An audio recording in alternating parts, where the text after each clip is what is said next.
Hey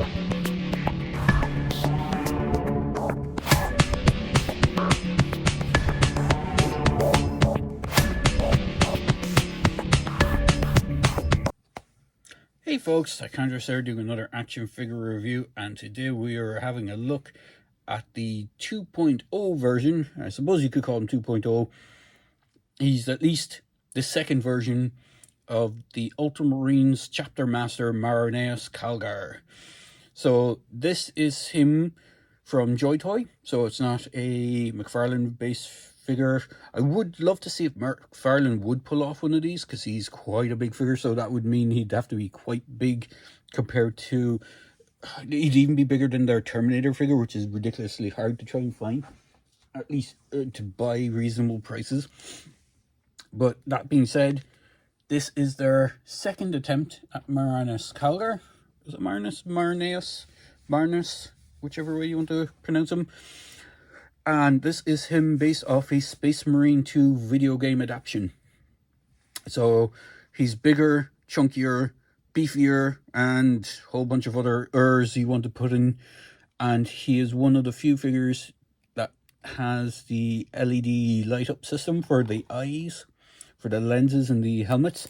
The earlier stuff does not have it. I think there's only 4 figures at the moment that have this light up feature. I don't know if any of the Horus Heresy stuff has started incorporating it, but I know the Space Marine 2 stuff did. The Titus, I can't remember the name of any of the other bloody Space Marine Ultramarine characters. There's Titus in Calgar, and then there's the 2 other Space Marines that you control and go out in the squad with.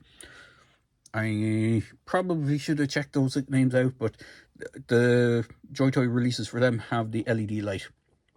Now, it is worth noting that you do not get the battery for this thing in the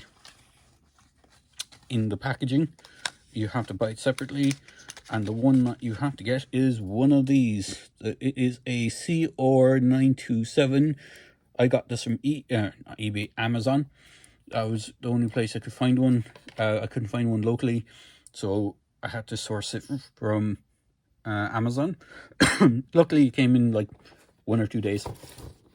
But on the back, it even says, or not on the back, on the side, it even says, batteries not included, requires CR927 3-volt or compatible coin cell. So on the back of the box, it showcases the figure within what you get in the figure, with the figure, which I have here.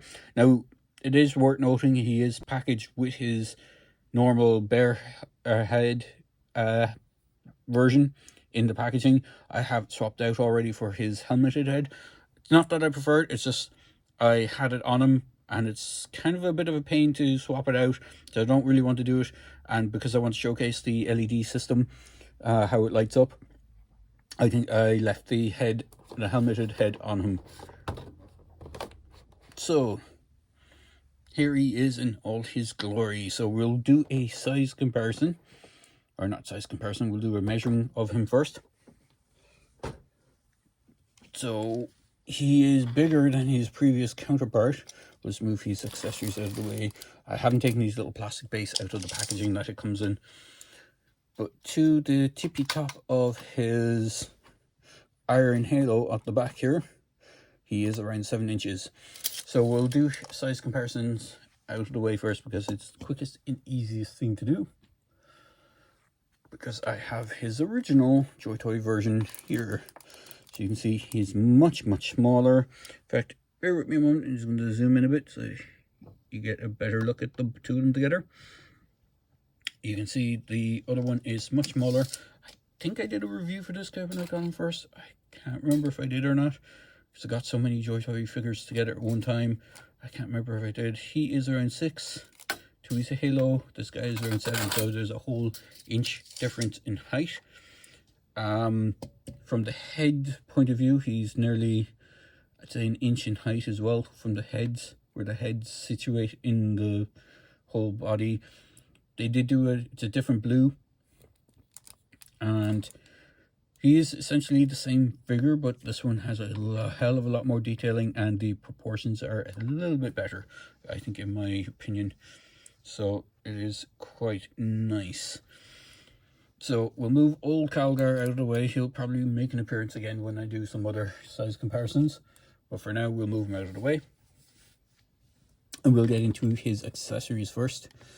He does have a few accessories, more so than his original counterpart. The original counterpart only had a helmet, which is the same helmet, which I don't have to hand to showcase, but it is pretty much the same thing with the bionic eye already in place.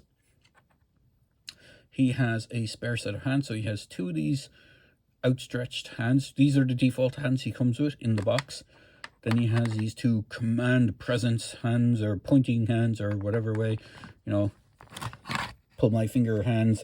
And then he has two punchy fists, which is going to go. The original one just had punching fists. Again, I'll bring them back in.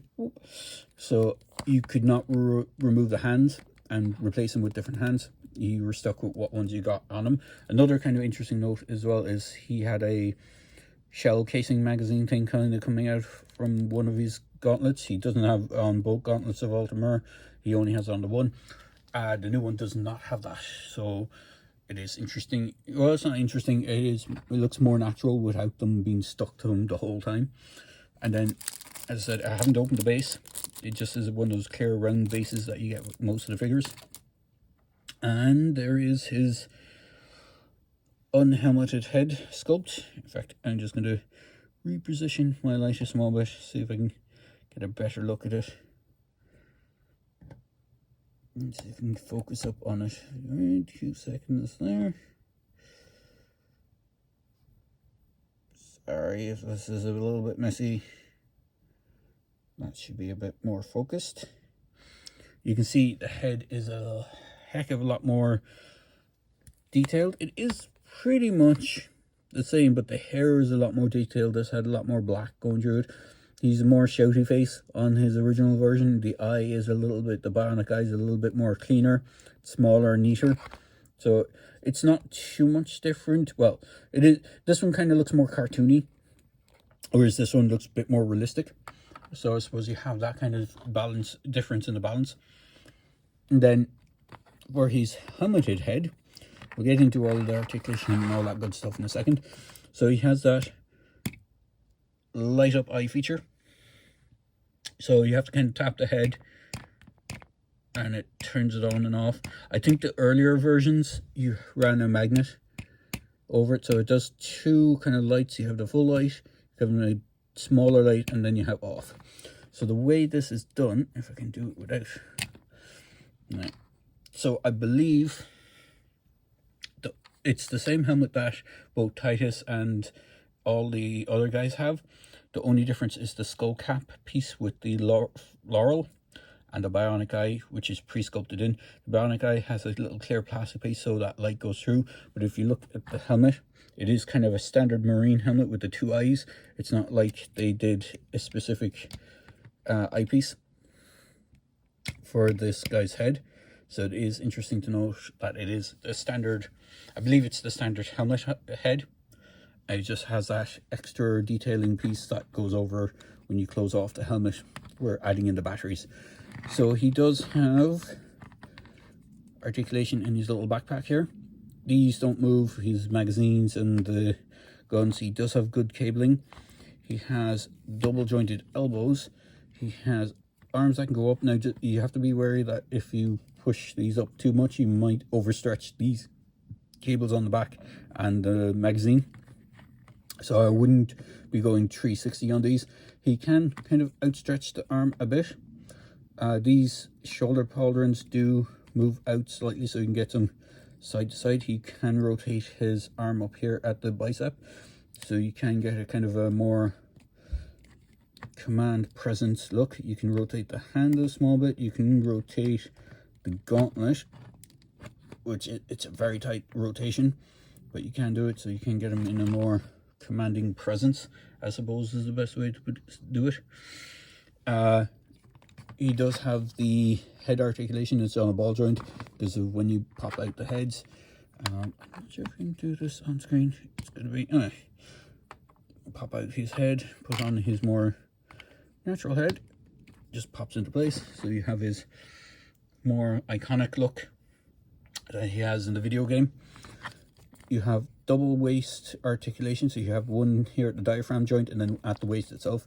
The waist one is quite good, and his upper one is quite, it's not too loose, but it's tight enough, so you can get some good range of movement. You can kick his legs forward, kick them back. He has double jointed knees. He has a big knee articulation point,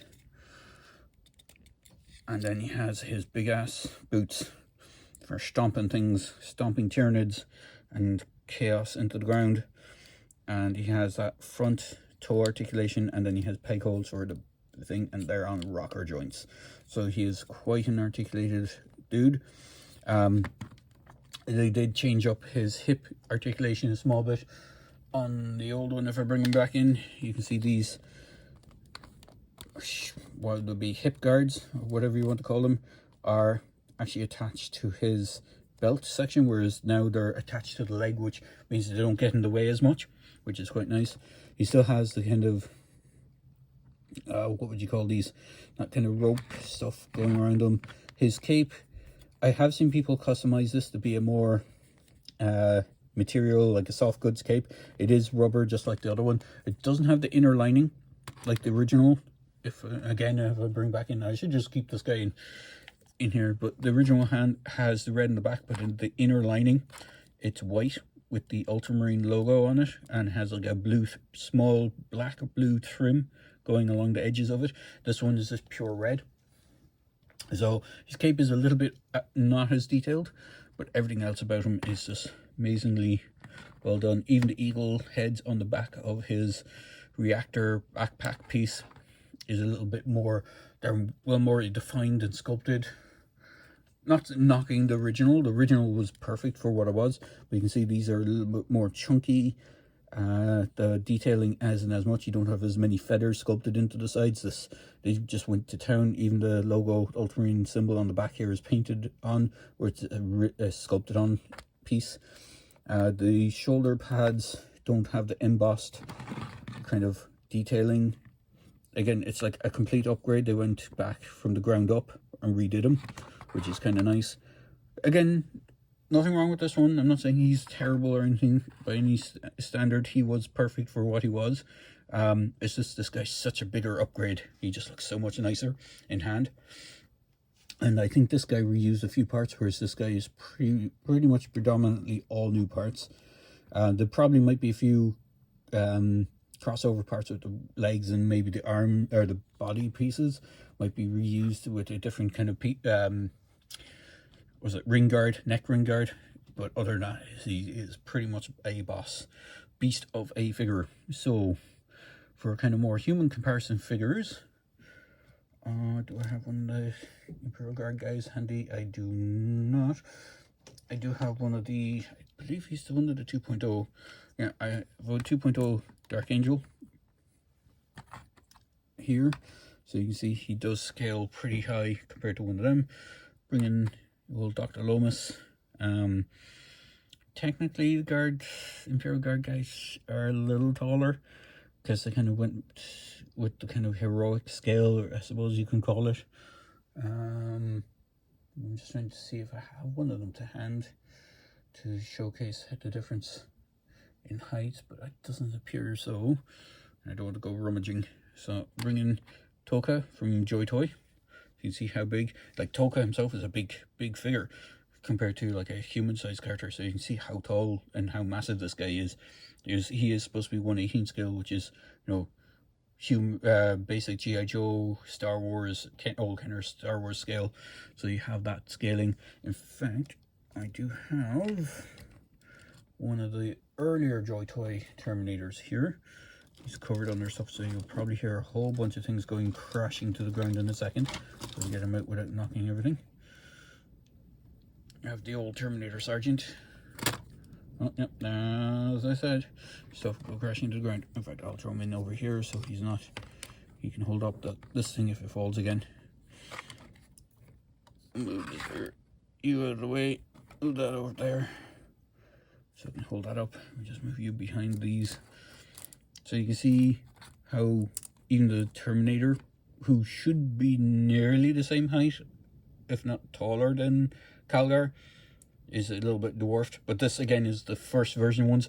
They literally did these guys, and then like a month later they released a second set of Terminators that were bigger scaled.